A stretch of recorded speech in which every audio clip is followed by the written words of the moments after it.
Muy buenas noches a toda nuestra audiencia. A nombre de Droguería Inti, agradecemos la confianza de la Sociedad Boliviana de Pediatría y la Sociedad Paceña de Pediatría en brindarnos a nosotros la oportunidad de poder participar con ustedes en estos cursos internacionales de actualización y educación médica continua en pediatría.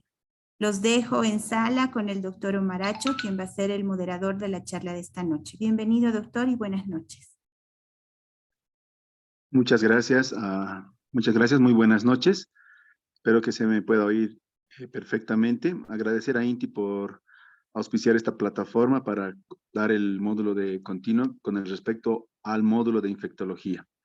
Agradecer a la Sociedad Boliviana de Pediatría por continuar con este curso internacional de actualización y educación médica continua en pediatría. El día de hoy vamos a tener el tema Long COVID en niños, donde vamos a tener como expositor al doctor Augusto Cordero, él es pediatra infectólogo. También vamos a tener como panelistas al doctor Juan Pablo Rodríguez y también vamos a tener al doctor Augusto Cordero. Bien, vamos a empezar presentando a nuestros panelistas y expositor. El doctor Augusto Cordero Lobatón es pediatra infectólogo y epidemiólogo. Tiene posgrados en epidemiología hospitalaria, virología médica, gerencia en salud, conciliación y arbitraje, educación superior. Es past presidente de la Sociedad Boliviana de Infectología, presidente del Comité Vigilancia Epidemiológica y Comité Control de Infecciones Nosocomiales de la Caja de Salud de la Banca Privada La Paz, jefe médico municipal de la Red de Servicios de Salud de Palos Blancos La Paz, miembro titular de la Sociedad Argentina de Infectología, SADI.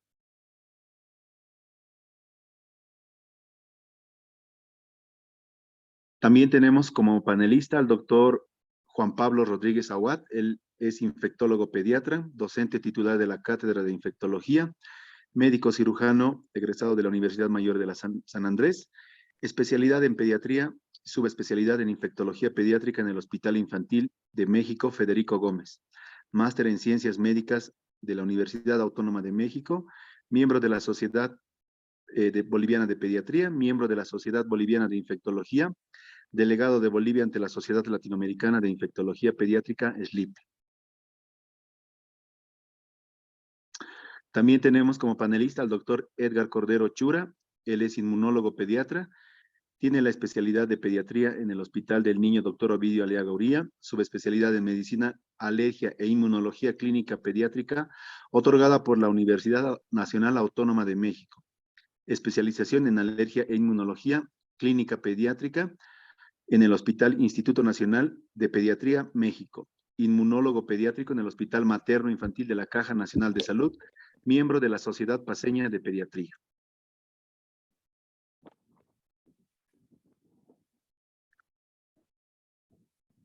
Sin más precedentes, quiero invitar por favor al doctor Augusto Cordero para que pueda brindarnos la charla del día de hoy.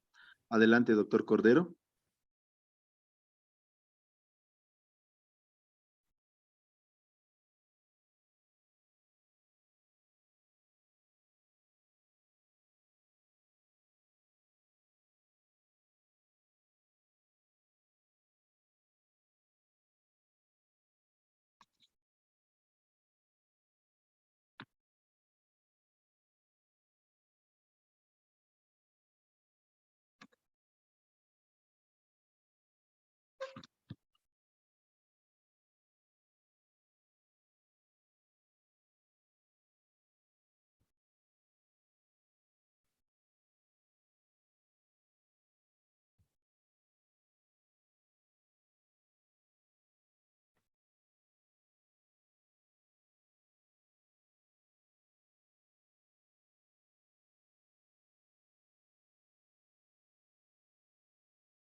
Doctor Cordero, ya puede compartir su pantalla.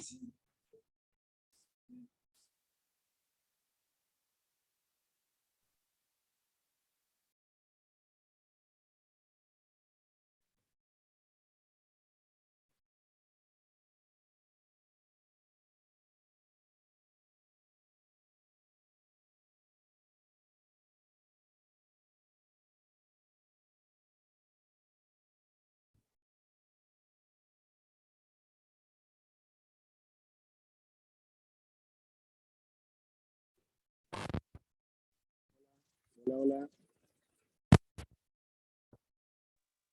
Adelante, doctor, se le escucha un poquito bajo. Si pudiese incrementar su volumen o acercarse más al micrófono, por favor.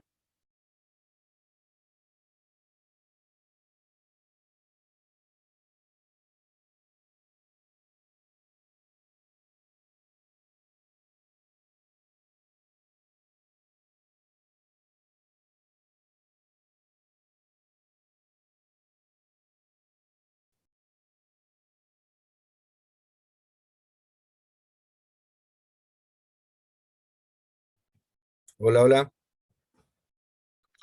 Buenas noches, doctor Cordero. Se le oye muy bien y se visualiza su presentación. Ah, ya, entonces sí me escuchan, ¿no? Adelante, doctor. Hola, ya, ahora sí. Ya, entonces vamos a comenzar esta charla. Bueno, aquí ya, arreglando algunos problemas técnicos. Con lo que es este tema de el long COVID, el post-COVID, COVID persistente, condición posterior a la COVID-19 y diferentes denominaciones que ha recibido este conjunto de signos y síntomas que se han presentado en pacientes que ya habían sido declarados recuperados de la COVID-19. Recordemos que en un inicio de la pandemia, la condición de recuperado de COVID se daba con una prueba negativa. El primer requisito era tener, bueno, obviamente el diagnóstico confirmado de la COVID-19 y en la historia de lo que ha sido el abordaje de esta patología, tenemos que inicialmente era prueba positiva de inicio y a los 21 días había que hacerse una prueba de control. Posteriormente esto bajó a 14 días y en la parte final ya de lo que fue la tercera, cuarta ola sale una resolución ministerial donde indican que el alta ya puede ser directa al séptimo día, inclusive sin la necesidad de prueba. Entonces siempre hubo el tema de que si era o no necesario hacer pruebas de control para definir el alta del paciente y así aseverar y o confirmar de que ya no había esta infección aguda. Un primer hecho interesante, ¿no? Porque el tema de la prueba negativa de control al finalizar el día 21, día 14, dependiendo el momento de la pandemia, surgió en razón de el poder permitir el reingreso laboral, obviamente, de los pacientes y adultos y de evitar la transmisión en la comunidad. Y quedó el tema pendiente en niños, ¿no? De que si es que necesitaban o no una prueba de control para asegurar que había terminado la fase infecciosa, pero muchas veces esto era entendido como que todavía había persistencia o no de la replicación viral. Entonces, como obviamente en el grupo pediátrico no había ese tema de la reinserción laboral, quedó ahí un poco cómo se definía primero la condición de recuperado en el paciente pediátrico. Las definiciones de CDC, de OMS, hay que recordar que a excepción de la primera parte de la pandemia, allá por las primeras semanas del 2020, no exigían una prueba de control negativa. Luego ya se hizo el tema del alta con una prueba con el tiempo, que era la condición epidemiológica, haber superado los 14 días a partir del día de la toma de muestra y posteriormente ya habiendo remitido la clínica del paciente, sobre todo en lo referido a la fiebre y o necesidad de oxígeno suplementario. Entonces, ¿a qué viene todo esto? Que una primera dificultad para establecer la condición post-COVID es y cuándo pasa el COVID agudo, cuándo pasa la infección aguda por la COVID-19, dado que por lo menos de manera general no se acepta el uso de pruebas de laboratorio para definir que un paciente está recuperado. Hay muchas cosas que todavía no están aclaradas en este mundo COVID, pero este es un primer punto, ¿no? De manera general, se establece que en cuadros leves a moderados, o sea, pacientes diagnosticados de la COVID-19 que hayan cursado una enfermedad leve moderada, ya el día 14 se estima que el 97% de las personas han cesado ya una replicación viral activa y que serían negativas para la infección. Entonces, posterior a este tiempo, se asume que la persona ya no tiene el COVID agudo y de persistir signos o síntomas u otras manifestaciones que pudieran aparecer, ya entrarían en esta condición post-COVID. Se lo ha discutido mucho esto a nivel, bueno, mundial y nacional también.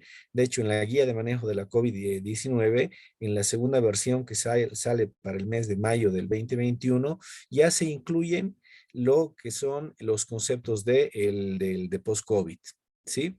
No se preocupen que las diapositivas todavía seguimos en la misma, no van a cambiar porque seguimos en la primera, ¿sí?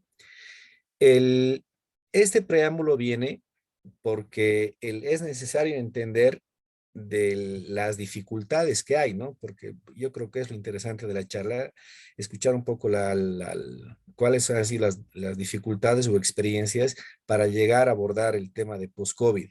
Y les digo, lo primero es, y lo que ha surgido la dificultad en la consulta externa de todos los hospitales, sea del grupo de adultos o pediátricos, es, y les pongo el ejemplo y luego a ver, me dirán qué experiencia han tenido en sus hospitales. Un paciente pediátrico diagnosticado de la COVID-19, ya sea por antígeno nasal o RT-PCR, que después de 14 días va al hospital para una consulta de control y persiste tal vez con algún dato de algún compromiso respiratorio por mucho menor, ya no tiene fiebre, todavía tiene tos, y ¿dónde lo agendan? Lo agendan para la consulta del área de contingencia, lo agendan para la consulta regular, qué médico lo va a ver, y esa ha sido una primera gran dificultad con este tema del post-COVID, que no encajaba en el área del COVID agudo porque habían pacientes con fiebre, con tos, que estaban debutando con el cuadro, y había ya, de pronto se genera un otro grupo de pacientes ya recuperados. Les digo, la definición de recuperado es otro tema en el mundo COVID, pero ya recuperados así dentro de las definiciones que se manejaron, pero que no tenían dónde ser revisados en las áreas limpias, blancas o no COVID, dependiendo de la denominación del hospital, o se los iba a revisar en las áreas de COVID. O sea, vean que esto ya generó un problema y en el ámbito hospitalario ha sido difícil el encontrar inclusive qué colega iba a revisar estos pacientes. Los padres se quejaban de que su niño ya había pasado 2, 3 semanas del diagnóstico y lo seguían mandando a áreas de contingencia donde habían otros niños y adultos tosiendo. Y los padres que veían que estaban en áreas no COVID se quejaban de que había niños que habían tenido COVID y que estaban mezclados con sus niños. O sea, vean que esto ya para manejo de áreas de contingencia ha sido bien complicado. Entonces, eh, surge a raíz de este tema de la pandemia, el post-COVID y todas estas dificultades, surge lo que es el consenso Delphi.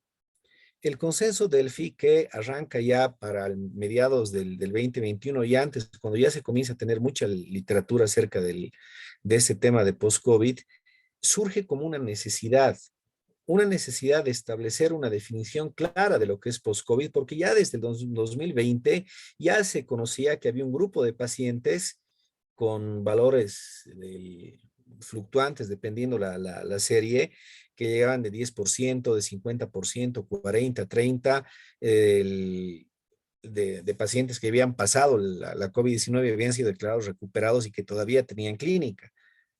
Una serie de definiciones y conceptos acerca de lo que se entendía como post-COVID inundó la literatura, pero surge el consenso del FI justamente para aclarar un poco este panorama. Obviamente arranca con una definición de adultos, que es lo que vamos a revisar en primera instancia, porque de ahí luego se trabajó el concepto pediátrico. Entonces la OMS reúne 5 grupos de análisis. Esta portada corresponde a lo que es el consenso Delphi, que está disponible en la red, aquí tiene la referencia, y entonces arranca con un grupo de pacientes investigadores, o sea, un grupo de profesionales en salud que habían cursado la COVID-19, un grupo de pacientes sin relación con el medio de salud, expertos en el tema, personal de la OMS y otro personal técnico.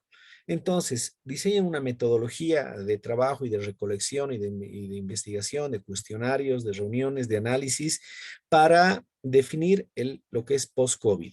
Nótese que esta definición es del 6 de octubre del 2021. Ustedes van a encontrar en la Guía Nacional ya la definición de post-COVID que se manejaba ya como propuesta del SCDC, se trabajó la propuesta con el grupo de trabajo de Bolivia y posteriormente sale el DELF. Entonces, vienen de diferentes latitudes. Obviamente, para lo que es África y Sudamérica, hay menos participación que el resto de lugares. Pero la idea de esto es que vean que el consenso del FI es un consenso que se lo ha trabajado a nivel de la Organización Mundial de la Salud con la participación de la mayoría de los países. Obviamente, nosotros no estamos en el mapa. Miren las definiciones publicadas disponibles para la condición post-COVID. El COVID prolongado, COVID largo, síndrome post-COVID y tantas denominaciones que hay. Cada revista, cada sociedad, cada instancia de análisis, hay un micro abierto por favor, quien esté de administrador, si puede cortar esto. Justo es de la sociedad, si pueden cerrar su micrófono, por favor. Las definiciones publicadas son varias y de ahí la dificultad. Si no podemos definir algo, no lo podemos estudiar y no se puede estandarizar su análisis para proponer estrategias de investigación o de intervención. O sea, esa es una primera necesidad que surgió, estandarizar la definición de esta condición post-COVID. Entonces, el consenso Delphi del 6 de octubre, que aborda todas las definiciones de COVID prolongado, COVID de larga distancia, condición post-COVID, long COVID, dentro del aspecto que lo quieran desarrollar, pero reúne por fin un concepto claro. Primero, que se enfoca sobre lo que son una proporción de personas infectadas con SARS-CoV-2 que experimentan síntomas a largo plazo.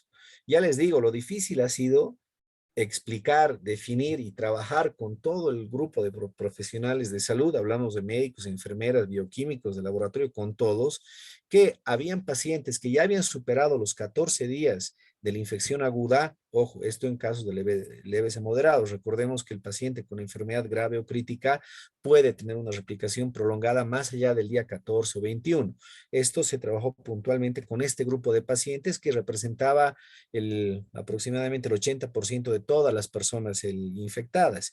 El 5% era el que iba puntualmente a esta condición de grave o crítico y que seguía con replicación viral prolongada. O sea que más o menos el 95% de las personas entraban dentro de leve a moderado. Recordemos que moderado 2A, 2B es un paciente en el 2B que va a estar internado, pero el 5% serían los críticos. Entonces, lo primero ha sido eso, explicar al de laboratorio que podía tomar una muestra, al colega de rayos X que podía tomar una placa y que a pesar de que el paciente había sido diagnosticado de COVID 3 semanas atrás o 4 y seguía tosiendo, de pronto seguía con el X o Z signo síntoma, de que no lo iba a contagiar. O sea, entiendan que por eso le hacíamos esta puntualización al inicio. Ese es un primer paso difícil. Explicar que el paciente ya no contagia. Paciente diagnosticado agudo, con su prueba positiva, no hay prueba de control, por lo tanto, el día 14 se le da de alta, se indica que puede reincorporarse a su actividad social, familiar, que pueden visitar ahí a los abuelos, a los chicos en la casa, o pueden comenzar a tener ya interacción social, pero no. O sea, no, sigue tosiendo. 3 semanas, 4 semanas, 5, no, que sigue con que sigue con malestar, que le duele, que tiene mialgias, artralgias, o que todavía está agitado, o que llora por la noche, que no puede dormir. Vamos a ver que ya cómo se define post-COVID, pero vean que esa es una primera dificultad. O sea, son pacientes diagnosticados en agudo, en su momento contagiosos, que se define por tiempo. Muchos de los pacientes tenían pruebas que se hacían el día 14, o sea, adultos y niños, y se veía que ya eran negativos, pero seguían con síntomas. no se los quería recibir en ambientes laborales, no se los quería recibir en hospitales porque seguía tosiendo y nadie los quería ver, no se podían reinsertar a una vida ya social, no querían el interactuar entre familias. Tomen en cuenta que muchos de los padres salían a trabajar y el niño con quién se quedaba, con los abuelos, que eran los cuidadores más cercanos. Como seguía el niño mal, no lo querían, o sea, no querían tener contacto con los adultos mayores. De pronto, si había alguna otra persona asistente en domicilio para cuidar a los chicos, si seguía tosiendo, no quería ir. O sea, esto ha ocasionado mucha dificultad esto. Entonces, la definición ha hecho que haya complejidades en el avance de la investigación y desarrollo de políticas clínicas. Solamente ver dónde se va a atender a un paciente con este long COVID era un problema. Y ya les digo, ¿a qué área lo ponen? Uno no dirá, pero bueno, si ya no contagia, pero a ver, al día 15 vean un paciente que sigue tosiendo y que ha sido diagnosticado de COVID. O sea, no sé cómo les iría en la mayoría de los hospitales, pero tomen en cuenta que ha habido muchas áreas donde la COVID-19, su excusa de X o Z cosa. Entonces, ante esta necesidad de definición para establecer, vean aquí la importancia, políticas clínicas de asistencia sanitaria. O sea, no estamos hablando solamente ya del paciente individual, sino de todo un conjunto de estrategias para el sistema sanitario. Entonces, se analizó qué podemos hacer. La OMS toma la batuta porque todas las instancias CDC, CDCs de la mayoría de los países habían tomado ya una, una adaptación de la definición que habían encontrado más razonable. Nosotros también lo hemos hecho aquí en Bolivia. Entonces, la evidencia antes del estudio se tiene que los pacientes con la COVID-19 en el evento agudo se recuperaban, la mayoría por completo, pero algunos, ahorita vamos a ver qué porcentaje, podían permanecer con efectos a largo plazo en varios sistemas del cuerpo, incluyendo pulmonar, cardiovascular, sistema nervioso, así como efectos psicológicos. Estamos abordando en esta primera parte, ojo, todo lo que sería un paciente agudo adulto, ¿sí? Porque de ahí sale la primera definición del long COVID, no nace en el grupo pediátrico, obviamente. ¿Qué hemos encontrado nosotros en todo el grupo de pacientes que han ido recuperando de la COVID-19 y que de pronto comenzaban a rebotar de consulta en consulta? Ya tenían su certificado de recuperado y ya no se los atendía en la contingencia. Iban a la consulta externa regular, el médico clínico inicial, el familiar internista general le decía, pero bueno, usted sigue con cierta hipoxemia, debe volver al área COVID, que no. Bueno, que lo vea Neumo. Neumo le decía, pero bueno, otra vez prueba de control, pero ahora PCR negativa. No, ahora tomografía. Vean la carga y el coste sanitario que ha habido también en cuanto a recursos. Y el paciente seguía con cierta sensación de falta de aire, de pronto algo de hipoxemia, obviamente no como en el evento agudo. Muchos pacientes tenían esta sensación de fatiga, de cansancio, de limitación en la actividad diaria. Y un dato particular ha sido todos los pacientes con compromiso neurológico, a la alteración en la concentración, a la alteración en ciertas habilidades y capacidades y destrezas que obviamente han creado una repercusión en el ámbito laboral, trastornos del sueño, alteración del ciclo circadiano. O sea, ha sido bien complejo porque estos pacientes han ido entre neumo, que infecto, que cardio, y han ido rebotando. Bueno, y al final se decía, pero bueno, su prueba es negativa y cada uno le pedía otra vez su prueba negativa, pero estos pacientes tenían eso, comenzaban a rebotar de lugar en lugar. En mi hospital lo que hemos hecho es que se ha abierto entre lo que era la tercera ola, un poco antes, y ya tercera, cuarta que se quedó, un área de contingencia para estos pacientes con long COVID. Imagínense, o sea, no tenían el dónde ser atendidos. Se hizo una capacitación, salieron las primeras guías ya para cuando comenzó esto, ya para finales del 2020, inicios del 2021, se hizo una capacitación a un grupo de colegas que veían esto, long COVID en particular, cuáles eran los abordajes, los criterios, las definiciones que ya se comenzaban a trabajar para inicios del 2021.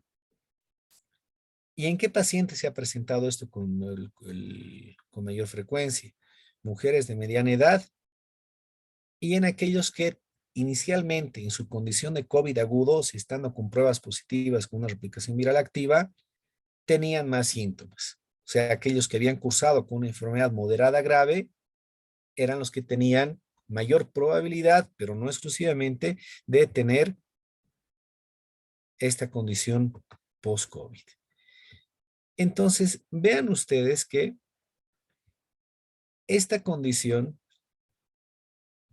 no solamente se la debe observar desde un punto de vista de bueno, sigue con de pronto cefalea, la cantidad de pacientes con cefalea que igual se ha visto en las consultas, tomografías de por medio, y ya habiendo tenido 2 o 3 pulmonares, imagínense la cantidad de radiación, 400 radiografías por tomo, con 3, 4 tomos en menos de 6 meses, o sea, obviamente ya la práctica clínica en lo que han sido estudios de imagen igual se ha disparado, porque los pacientes que cada mes tenían una tomografía de control, porque seguían con esta sensación de falta de aire, como lo describían los pacientes, y nada, o sea, se seguía buscando que haya COVID otra vez, pero no había.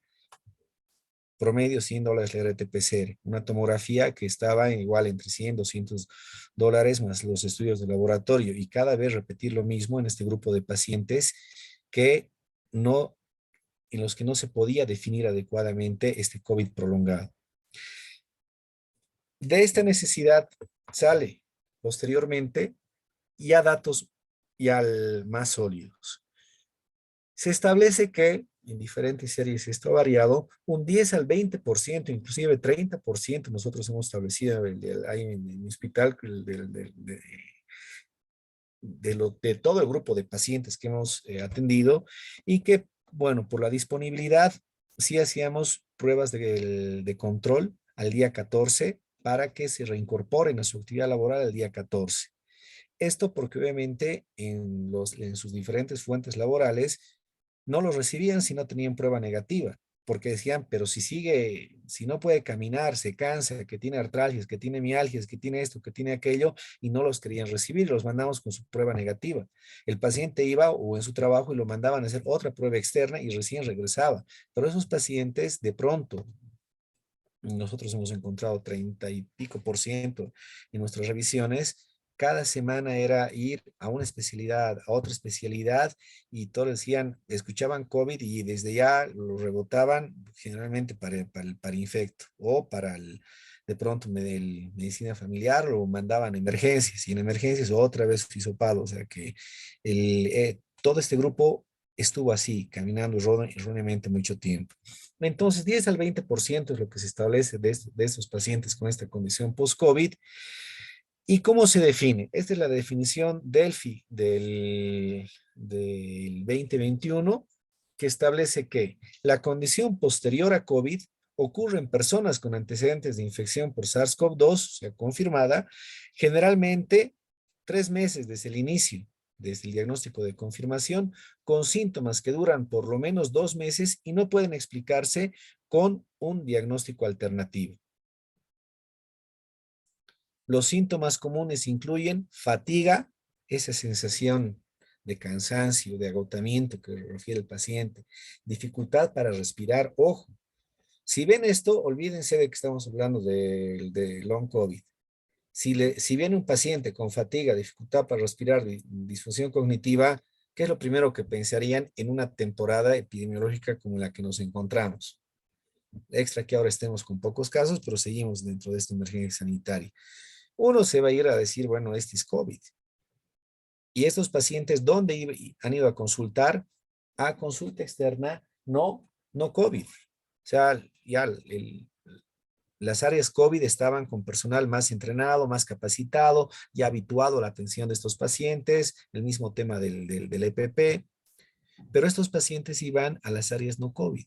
Y por lo tanto, estos colegas, o sea, bueno, todo el personal de salud en todas sus ramas, que no había tenido contacto con estos pacientes COVID, pues bueno, lo primero que hacía era va para afuera, prueba y que vuelva al área COVID para su resultado. Los síntomas pueden aparecer de nuevo después de la recuperación inicial de un episodio agudo de la COVID-19 o persistir desde la enfermedad inicial. Miren lo complicado de esto. Pacientes que ya habían estado casi ya con una recuperación ad integrum y otra vez comienzan con malestar, otro conjunto de pruebas. Los síntomas también pueden fluctuar o recaer. Entonces, dentro de las conclusiones de Elfi, se establece que debe aplicarse una definición separada para niños, con todos los pormenores que ya conocemos del grupo pediátrico, ¿no? Que han habido pocos casos graves, que el PIMS es lo que más se conoció en general dentro de lo que fue que el COVID-19 en pediatría, que los chicos no necesitan prueba de control para definir que ya están de alta de un evento de COVID agudo, entonces más difícil ver hasta dónde llegaban o no la signosintomatología. Y entramos un poco brevemente a ver entonces, y para cerrar esta parte de lo que es el Delphi adultos, a cuáles son las explicaciones y sale este documento a la son de muchos otros que se fueron presentando, pero donde hacen el análisis para ver cuáles serían los posibles.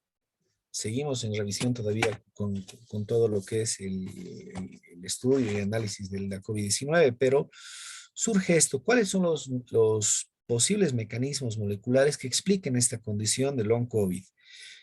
Porque a priori lo primero que se ha hecho en la parte asistencial y casi en todos los centros es insistir 1, 2, 3 veces en hacerles prueba para ver si es que no se reactivó el virus, si es que no se volvió a contagiar, si es que la prueba anterior no estuvo mala, si es que el paciente no está otra vez con COVID y va a contagiar a toda el área no COVID. Insisto mucho en esto porque, bueno, escucharon hace 48 horas el Ministerio de Salud hizo la comunicación que dentro del pronóstico el epidemiológico para finales de mayo, inicios de junio, está proyectada lo que sería la quinta ola de la COVID-19. Una quinta ola que viene ya con vacuna, ya con la primera y la segunda dosis de refuerzo del esquema inicial, que son 2. En vacunación hay para la COVID-19 son 2 dosis, la primera y la segunda. Luego hay un primer refuerzo y un segundo refuerzo, no son 4 dosis de vacuna. Esto a propósito. Entonces, esta quinta ola va a venir como hemos vivido la cuarta ola y cómo se la ha vivido en la parte operativa con una gran cantidad de pacientes que acudían a consulta externa con signos y síntomas de una infección respiratoria alta por lo general.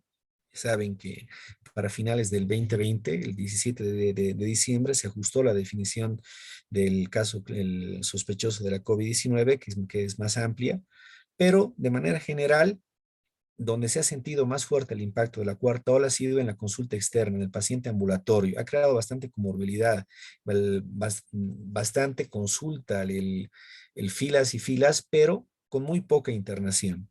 Particularmente en el hospital, que en la primera ola habíamos tenido más de casi 30 pacientes hospitalizados en terapia intensiva, con, con casi todo el hospital convertido para COVID. Se tuvo que alquilar un otro centro para que se atiendan los pacientes no COVID y el hospital entero se quedó convertido en hospital COVID propiamente dicho. La cuarta ola, las camas COVID no llegaron a superar ni el 30%. La terapia intensiva se mantuvo al 50%, la mayor parte de los pacientes eran pacientes síndromes metabólicos, pacientes oncológicos, que fueron los que hemos tenido bastantes ingresos, pero nunca nos saturamos en el hospital, ni siquiera al 50%. Pero en la consulta externa, ahí se cuadruplicó lo que habíamos visto inclusive en la tercera ola, que de cada 10 que venían, 5 se internaban. Aquí de cada, no sé, 50 que iban, no sé, se internaban que 5. Entonces, hemos vivido mucho esta situación de una cuarta ola con mucha más consulta ambulatoria, que es lo que asumimos que se va a vivir en esta quinta ola. Entonces, los posibles mecanismos moleculares que explican este long COVID o esta condición posterior a COVID, les voy diciendo diferentes términos para que vean que todo es lo mismo al final. La infección viral conduce a una reacción inmunológica agresiva que directamente compromete indirectamente también el sistema cardiopulmonar. Sin embargo, los cambios hematológicos causados por la inflamación vascular provocan un microambiente, ojo, esta parte es muy interesante, todo lo que es inflamación vascular provoca un microambiente para el tromboembolismo que afecta a otros órganos vitales, como el sistema nervioso, el tracto gastrointestinal, hígado y riñones. Entonces, vemos cómo dentro de todo lo que es la historia de la COVID-19 y cómo recuerdan que después de meses se llega a este tema de la importancia de lo que es la coagulación, estos fenómenos protrombóticos y todo lo que se va sabiendo de COVID en el tiempo. Vean cómo de ahí parte también mucha de la explicación de lo que es el long COVID, esta condición posterior a COVID, el síndrome post-COVID, porque habría una explicación en este microambiente favorable para el tromboembolismo a nivel de diferentes órganos y sistemas que condicionarían en este 10, 20%, 30% de pacientes que experimentan este síndrome, esta condición de tener todavía signos, sintomatología, pero ya no derivada de un proceso viral activo, sino de una condición persistente producto de una infección inicial. Entramos a lo que es el long COVID en niños y adolescentes. ¿Qué tan común es? Delphi ya definió por fin lo que era COVID, este long COVID en adultos. Y quedaba la pregunta, entonces en niños es como los consensos de sepsis, ¿no? El 1, 2 y 3 siempre dejaban al final o siempre dejan al final un párrafo que dice la población pediátrica debe establecerse sus propios criterios y quedamos ahí un poco desfasados con las definiciones de adultos. Primer hecho importante, en los niños el riesgo de que la enfermedad por el SARS-CoV-2 se agrave es bajo.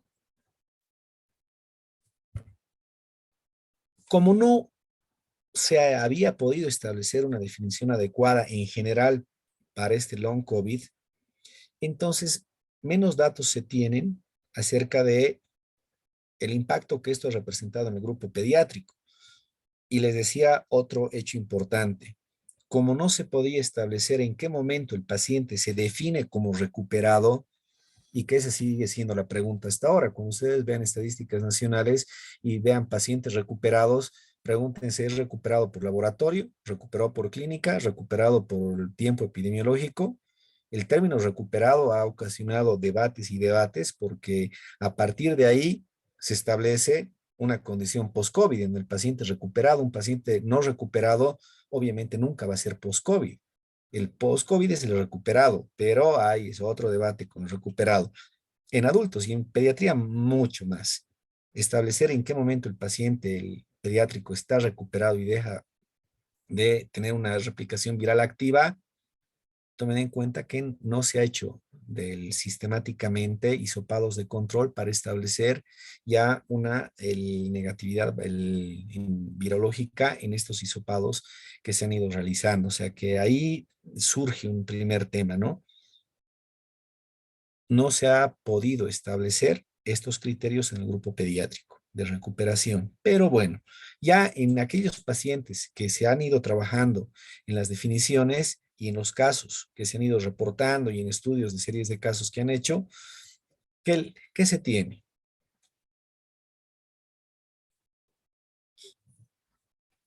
En estas primeras publicaciones, miren, 3 de noviembre del 2020, por eso decíamos que si bien para estos finales del 2021 ya por fin se tiene una definición estandarizada, pero ya desde los primeros meses de la pandemia se vio esta carga de pacientes.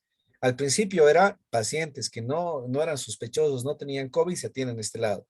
Y los que sospechosos se atienden aquí. Y luego se tuvo que crear un espacio intermedio de atención para estos long COVID, que quedaban ahí entre el si es blanco o si es negro y apareció el gris, que es este long COVID.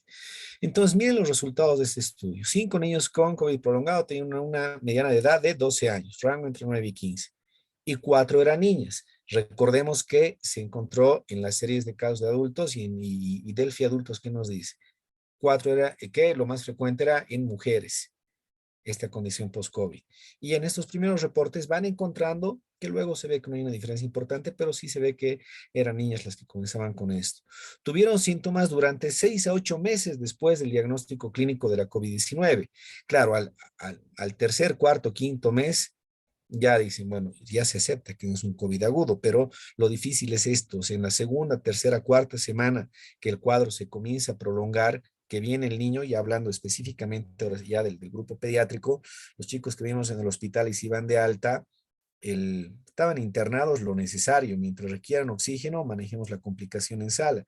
Luego se iban de alta ya para continuar manejo ambulatorio, y cuando los citábamos al día 10, 14 en el consultorio, bueno, que todavía está tosiendo, está cansado, corre y se agita. Bueno, veámoslo en 2 semanas o que ya vaya al policlínico por la consulta regular y lo volvían a enviar a las 3, 5, 6 semanas. Sigue con tos, requiere abordaje. Y ahí se fue generando esta carga de pacientes en el grupo pediátrico, que la tos y esta sensación de falta de aire, de fatiga, ha sido lo que más hemos visto. Sabemos que un examen neurológico o hacer una anamnesis el neurológica, psicológica en un paciente pediátrico es compleja. En el adolescente, de pronto, puber adolescente, ya tenemos más herramienta. Y vean que tenían estos 5 niños. Fatiga, disnea, palpitaciones, dolor en el pecho, 4 tenían dolores de cabeza, dificultad para concentrarse. Ojo que estos trastornos neuropsiquiátricos, en lo que es concentración, percepción, atención, se los ha visto bastante, y sobre todo, como les digo, niños púberes o adolescentes, que eran en los que más se podía hacer una anamnesis, tener ya más herramientas para hacer investigación.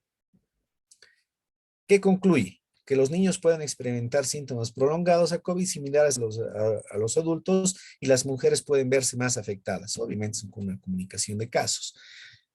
Luego ya vamos avanzando, y para este reporte del 2021 nos habla ya de 58 niños y adolescentes que cumplen los criterios de inclusión, y que vamos viendo que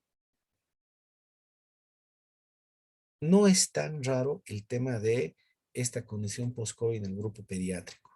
Fatiga, dificultad para respirar, intolerancia en el ejercicio, debilidad, intolerancia para caminar. Edad avanzada en el grupo pediátrico obviamente se refiere a púberes y adolescentes. Dolor muscular cuando ha comenzado la clínica, que encontraron adultos, que los pacientes con mayor clínica de inicio, mucho más aquellos que se complicaron, una vez recuperados, eran el grupo que tenía mayor tendencia a desarrollar el long COVID. Entonces se van reuniendo más datos. Obviamente esto, ustedes seguramente lo han visto en la consulta, chicos que de pronto los llevan los papás y que bueno, tuvo COVID hace un mes, hace 2 meses y nada. Y sigue y uno se esfuerza en hacer pruebas y los padres quieren una respuesta porque no entienden qué pasa y quieren alguna medicación que no hay. Y ahí viene el tema, ¿no? Si es difícil explicar COVID en pediatría a los padres con la ansiedad que genera, imagínense explicarlo a un COVID, ¿no? O sea, ya es otro tema.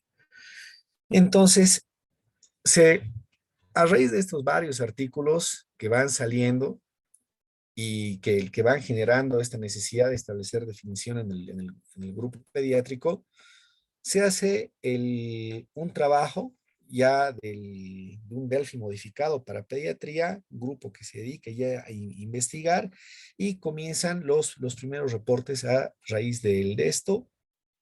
Comienza en el 2020, se genera más información para el 2021, y en esta adaptación del Delphi para adultos, con la revisión y la investigación, se establece que la condición en la que un niño joven tiene síntomas, al menos uno de los cuales es un síntoma físico, que han continuado o desarrollado después de un diagnóstico de COVID-19, confirmado, ojo, con 1 o más pruebas COVID positivas, que afecta el bienestar físico, mental o social, que esté interfiriendo con algún aspecto de la vida diaria, la escuela, que es lo que donde más se puede evidenciar esto, ¿no?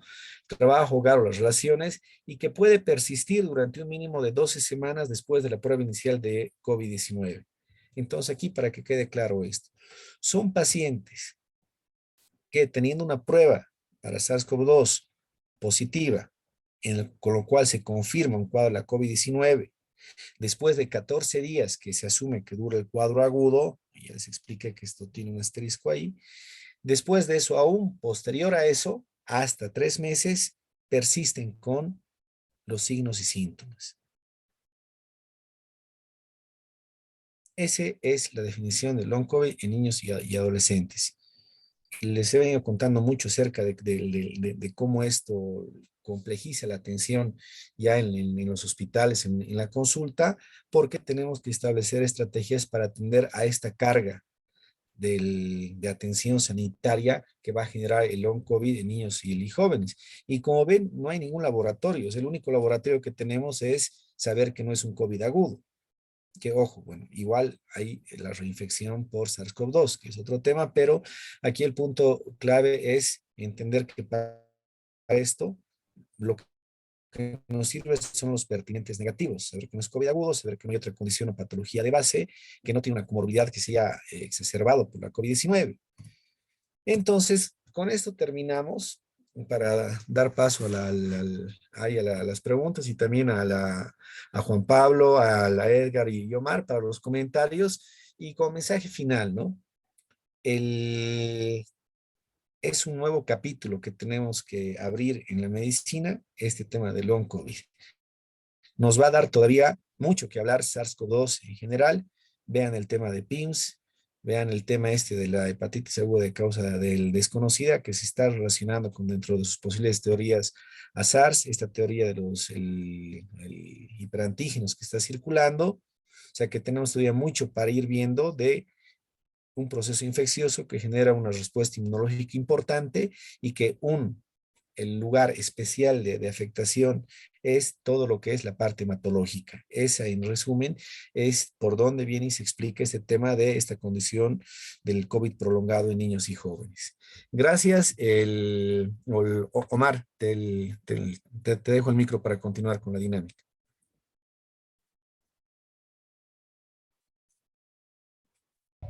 Muchas gracias, doctor Augusto. Muy entendible, los conceptos quedaron muy claros.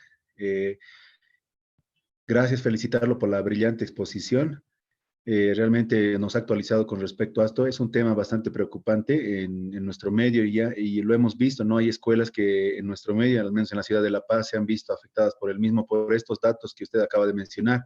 Y aquí tal vez falta mucha orientación para el personal escolar, porque los niños son los que principalmente se van a ver afectados por estas suspensión de actividades y precisamente los síntomas fueron los que usted acaba de describir. Muchas gracias, doctor Augusto Cordero. Quisiera invitar, por favor, al doctor Juan Pablo Rodríguez para que nos pueda realizar un comentario sobre la exposición y sobre el tema, por favor. Adelante, doctor Juan Pablo. Claro que sí. Bueno, muy buenas noches a todos. Primero, felicitar al doctor Augusto Cordero. Realmente siempre escucharlo es de agrado.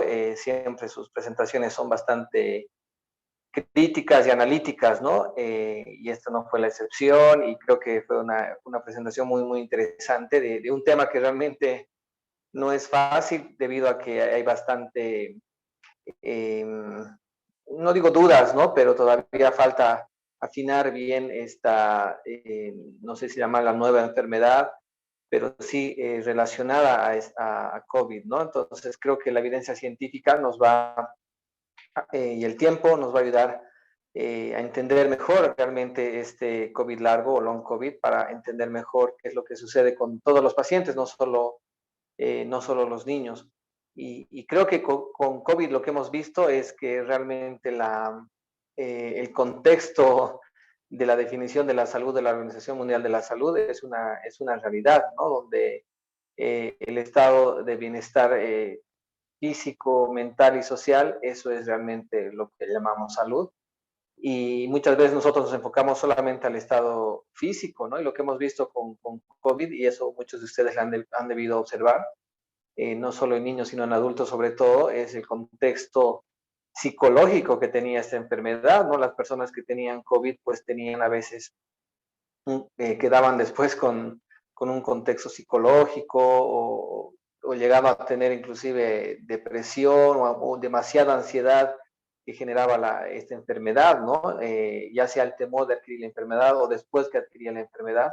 Muchas veces, hasta el mismo personal de salud asociaba muchos síntomas a COVID, ¿no? Y eso realmente ha sido bien difícil porque las personas que padecían COVID asociaban muchas veces todo a COVID, ¿no?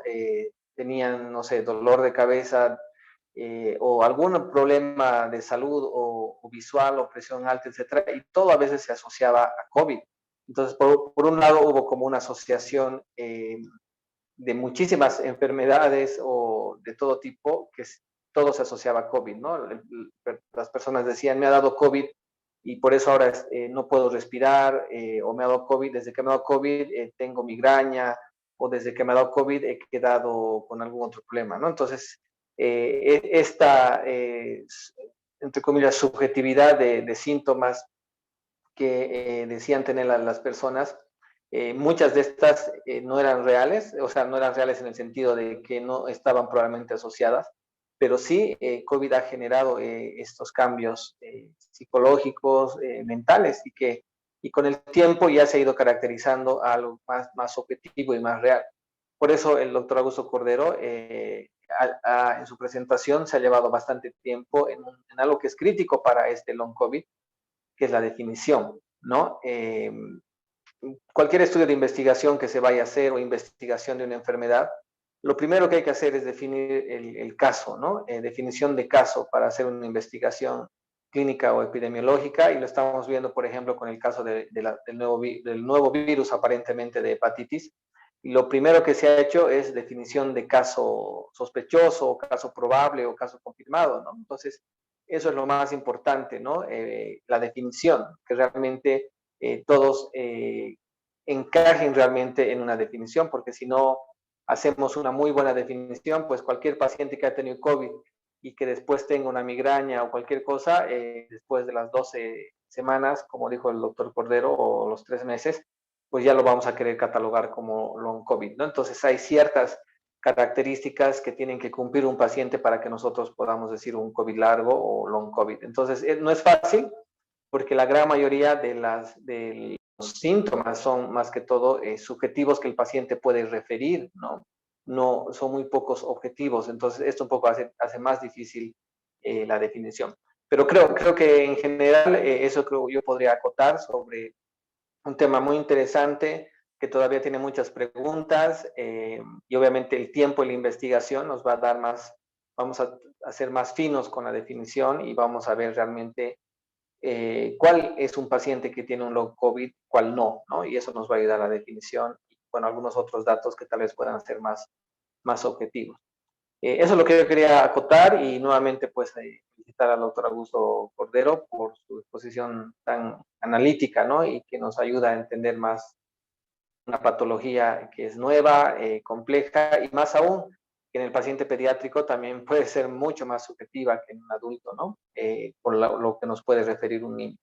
Así que nada, eso es mi aporte, y bueno, muchas gracias y por la invitación como panelista.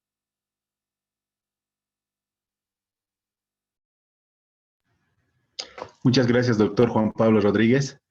Queremos invitar, por favor, a todos los participantes a que puedan dejar sus preguntas en el chat para posteriormente dar lectura a los mismos. Así también los queremos invitar a que puedan realizar comentarios sobre alguna experiencia o sobre alguna consulta muy específica que tengan para alguno de nuestros panelistas. A continuación, quiero invitar, por favor, al doctor Edgar Cordero, inmunólogo pediatra, para que pueda realizar su comentario sobre el tema. Adelante, doctor Edgar Cordero.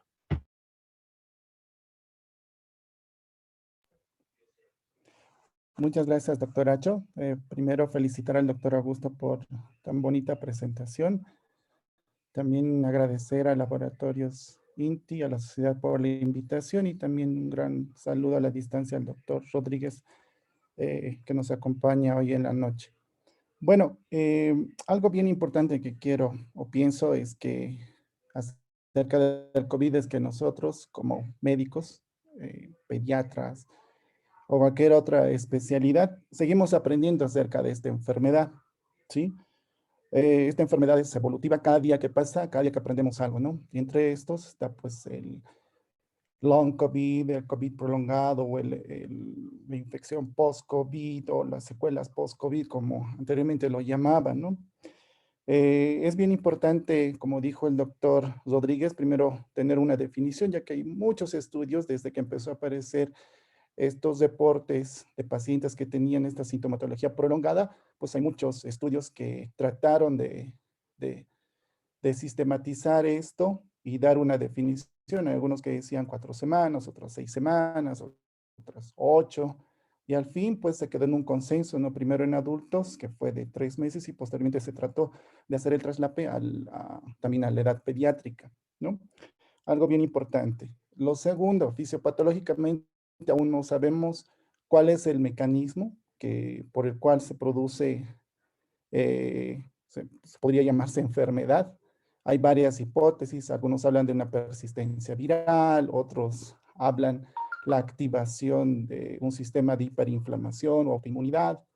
Otros hablan también, como se había hablado el doctor Augusto, de microtrombos que aún se siguen formando a lo largo del tiempo por el proceso inflamatorio. Entonces, todavía no sabemos cómo exactamente ocurre todo y que podría explicar por qué se están produciendo estos síntomas prolongados, ¿no?, de COVID-19.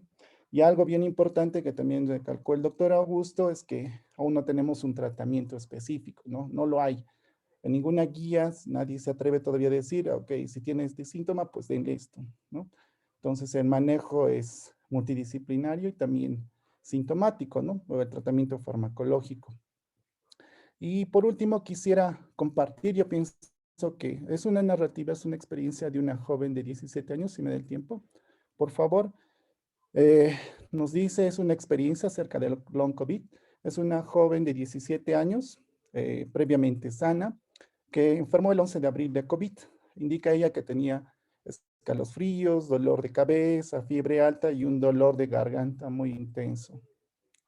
Ella indica que entendía que no era una gripe normal, que lo había padecido anteriormente, ni se parecía a a lo peor que había pasado antes, ¿no?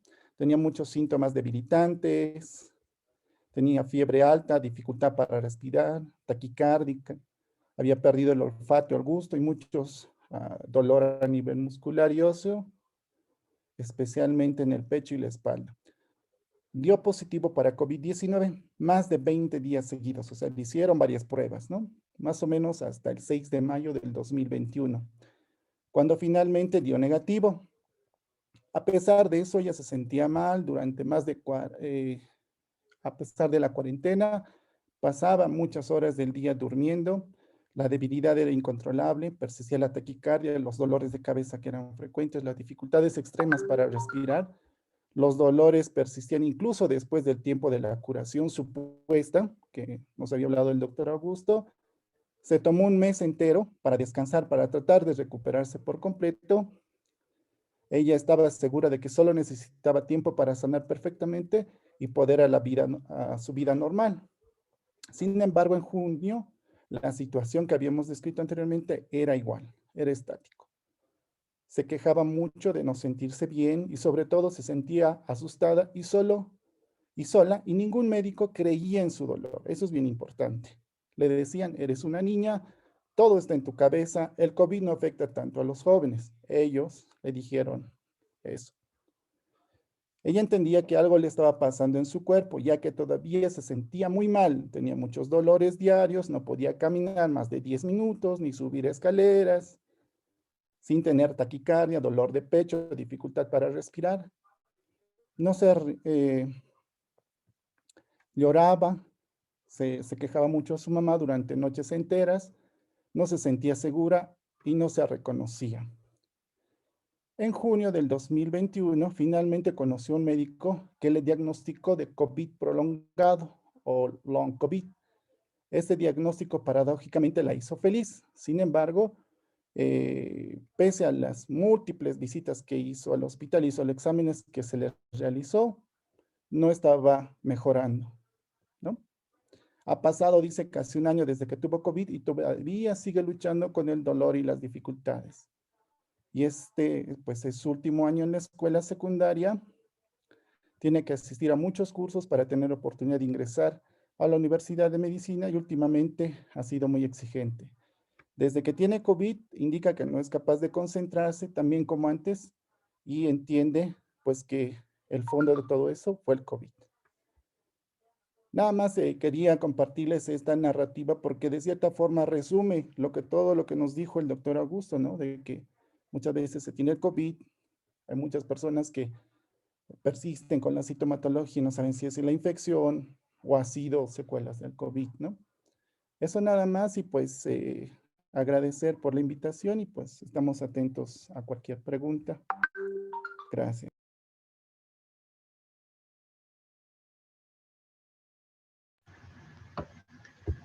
Muchas gracias, doctor Edgar Cordero.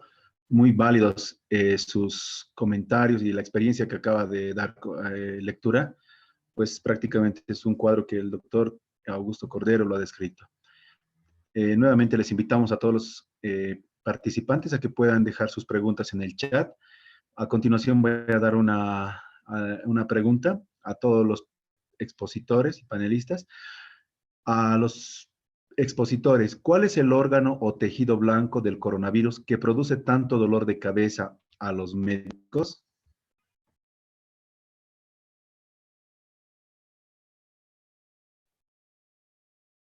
De nuevo, Omar, no se te escuchó muy bien. Muy bien.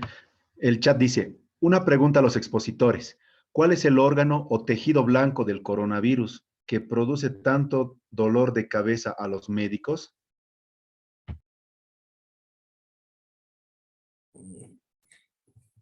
No sé si nos pregunta ni retórico, ¿no? Pero el, en todo caso, lo que más da problema es la falta de conocimiento acerca de la patología.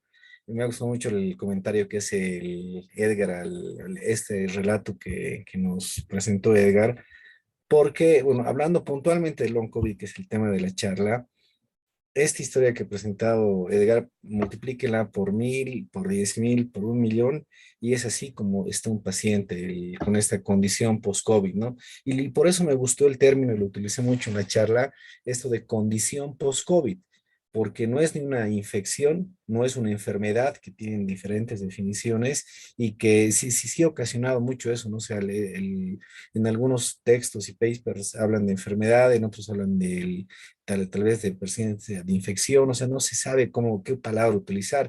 Y esto, condición post-COVID, me parece muy adecuado, o sea, y refleja eso, ¿no? Es un nuevo grupo de pacientes con esta condición que no sabe dónde atenderse, no sabe cómo se va a tratar, y lo que recibe del sistema de salud es eso, falta de conocimiento, y que lo rebotan de aquí a allá. Va por un esguince de tobillo que se hizo el chico ahí jugando, y le dice, sí, ha tenido COVID, así a principios de mes ha tenido, pero ahora ya está bien. Ah, no, no, salga nomás, que el que vaya al área de contingencia y que le revisen si no tiene, y va para afuera.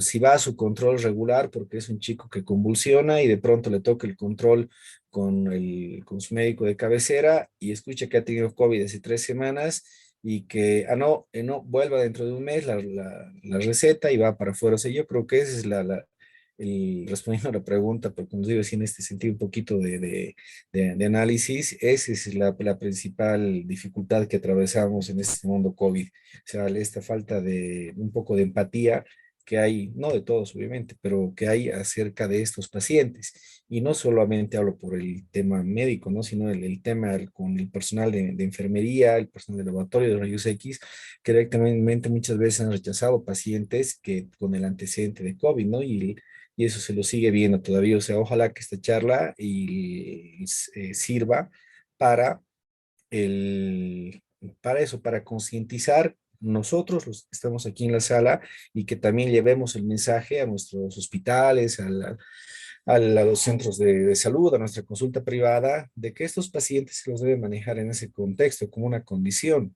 Veo ahorita una pregunta de María René acerca de si podemos utilizar el término de secuela. El término de secuela tiene otro ambiente, ¿no? Son pacientes que han cursado por un cuadro moderado grave y que de pronto han quedado ya con una lesión en un órgano o sistema evidenciable ya por algún método, sea por anatomía patológica, por imagen, donde ha habido una secuela per se de la infección inicial. Esta condición es la dificultad. No tiene todavía una etiología clara. Les presentaba ahí un paper acerca de posibles mecanismos moleculares donde habla acerca de estos posibles efectos microtrombóticos que podrían afectar el sistema nervioso, el pulmonar, cardiovascular. Hay pacientes adultos que se han infartado 2 meses después de haber cursado un COVID moderado grave, que ya estaban recuperados casi por completo con algunas todavía condiciones y de pronto parecen infartados, ¿no? O sea, vamos a ver qué nos depara más adelante este tema, que cuando Víctor Hugo me invitó a dar la charla, y principalmente yo, bueno, long COVID o post-COVID, qué interesante podría tener para conversarlo, ¿no? De pronto PIMS es lo que más nos apasiona, ¿no? Escuchamos PIMS y todos ahí se prenden para ver qué de nuevo hay, pero son casos aislados, pero hay mucho más paciente con esta condición, ¿no? O sea, vamos a ver qué más trae, que con la definición ya se ha avanzado mucho y a partir de ahí, de seguro que van a aparecer papers con documentos, ya con evidencia acerca de estadísticas, datos, frecuencias, mayor población en riesgo entre el grupo pediátrico, que nos va a dar más respuestas, ¿no? Eso, Omar. Muchas gracias, doctor Augusto Cordero. Karen Cintia Copana menciona en el chat, gracias por sus excelentes exposiciones y comentarios. También el doctor Augusto Cordero ya dio respuesta a la pregunta de María René Álvarez sobre el uso de término de secuelas post-COVID. No sé si doctora Juan Pablo Rodríguez o doctor Augusto Cordero, tal vez algún comentario más para ir concluyendo este encuentro. Sí, Omar, la palabra. Bueno, muchísimas gracias. Creo que realmente, muchísimas gracias. Lo comentó el doctor Cordero, es fundamental, ¿no? Esta condición compleja, ¿no? Realmente compleja porque existe mucha subjetividad, ¿no? Yo recuerdo una colega que le dio COVID y nos decía, me ha dado COVID y ahora se me ha entumecido las manos, creo que me ha dado artritis, ¿no? Y se la veía totalmente demacrada a esta colega, ¿no? Se la veía muy demacrada, afectada psicológicamente, realmente flaca, deprimida, ¿no? Y bueno, pasó el COVID y ahora uno la ve normal, ¿no?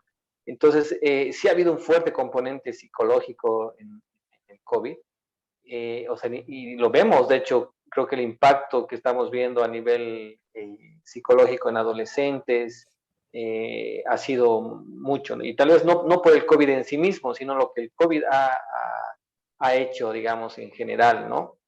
Relacionado con la cuarentena, el aislamiento, etcétera. Muy fuerte el componente psicológico, yo digo, en esta enfermedad. Y esta asociación, ¿no? Lo que les comentaba hace un momento, que cualquier persona que tenía algún síntoma, y como mencionó el doctor Augusto Cordero, ¿no? Que si iba por alguna patología a emergencias o a la consulta y cualquiera sea esta, el médico tendría a asociar, debe ser por el COVID que tienes esto, ¿no? Entonces, por eso es complejo y yo me enfoqué mucho en el tema de la definición, porque mientras más cosas objetivas tengamos, va a ser un poquito más fácil afinar la fisiopatología de esta enfermedad, que seguramente hay algún componente posterior, ¿no? a esta enfermedad de COVID. Y un poquito comentando el tema porque es una realidad, los síntomas neurológicos, como cefalea, por ejemplo, pero eso sobre todo en el COVID agudo, ¿no? Que está bien demostrado que muchos pacientes con COVID han desarrollado crisis convulsivas, cefalea o alteraciones neurológicas. Hay bastante publicación y esto tiene una explicación fisiopatológica por los receptores AC2 que están presentes en el sistema nervioso central, etcétera. Entonces sí hay un componente, una explicación, digamos, fisiopatológica de estos síntomas que los pacientes con un COVID agudo pueden tener, ¿no? Pero ya el long COVID es un poco más complejo porque cualquier infección respiratoria aguda generalmente es aguda, como su nombre lo dice, ¿no? Cualquier IRA, infección respiratoria aguda, generalmente la definimos como síntomas menor a 14 días, ¿no? Y obviamente COVID es una infección respiratoria aguda. Sin embargo, puede haber secuelas, pero ya síntomas después de tanto tiempo asociados a esa enfermedad es un poquito, no decimos que no es difícil que ocurran, lo estamos viendo en las publicaciones científicas, pero ya es más difícil entender la fisiopatología y un poquito ahí juega mucho la subjetividad, ¿no?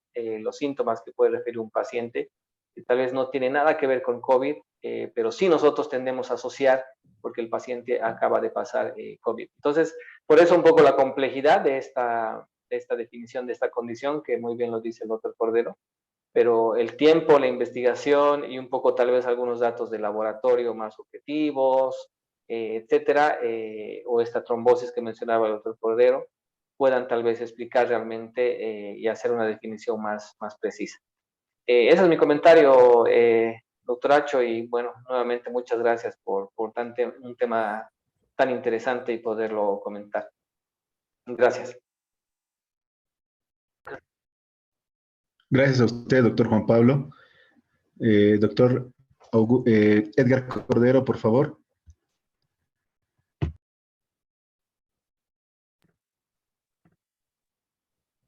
Ok, mil gracias. Mil gracias.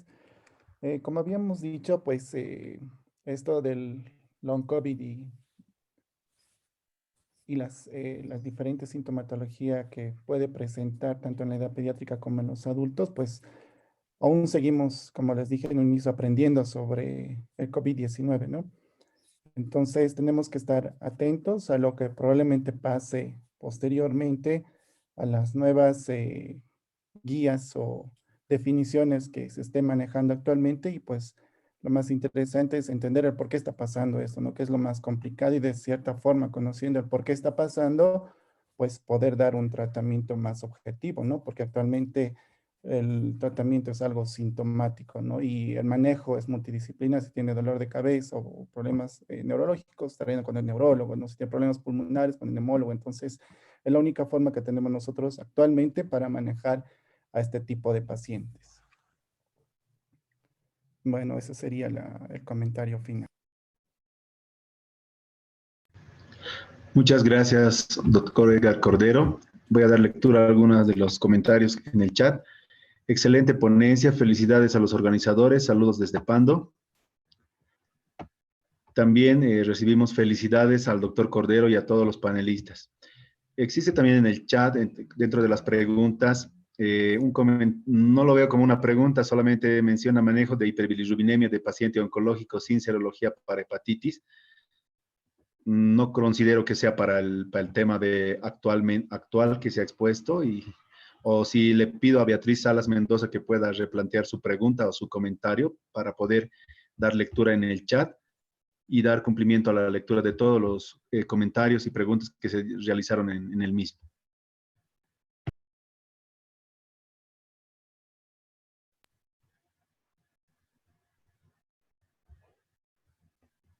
Bueno, sin más precedentes, pues bueno, una vez más felicitar al doctor Augusto Cordero con las exposiciones y los papers que nos acaba de presentar. Han sido bastante exquisitos, concluyentes y muy detallados de su parte. Así, agradecerle por la presentación del día de hoy. Agradecer también la presencia del doctor Juan Pablo Rodríguez, del doctor Edgar Cordero. Agradecer a la Sociedad Paceña de Pediatría. Agradecer a INTI por brindarnos y apoyar este tipo de eventos a través de la plataforma. Y bueno, estaremos hasta una nueva oportunidad en la próxima semana con otro tema con referido al ámbito pediátrico. Muchas gracias a todos. Muchas gracias, doctor Augusto Cordero. Les dejo el micrófono para que puedan despedirse de los participantes. Adelante, por favor. Gracias, Omar, y a la sociedad. Hay que seguir con estas actividades y es bueno encontrar estos otros temas no tan de moda, digamos, pero que nos hacen ver una otra realidad de lo que es la pandemia, ¿no? Que nos va a seguir enseñando de seguro muchas formas de entender la medicina. Cuídense mucho, se nos viene el invierno y pues bueno, a ver qué nos depara, ¿no? Tenemos por ahí ya la conocida influenza, que los respiratorios que siempre están presentes y ahora con SARS-CoV-2 vamos a ver cómo nos va, pero ante todo, cuidarse, paciencia y que la pasen muy bien. Hasta luego y gracias.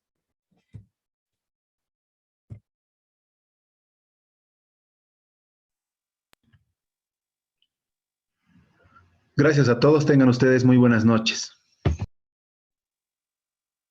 Muchas gracias. Gracias, Omar. Gracias a todos. Que tengan buenas noches y gracias por la invitación. Sí, mil gracias por la invitación y pues que tengan buena noche. Hasta otra oportunidad.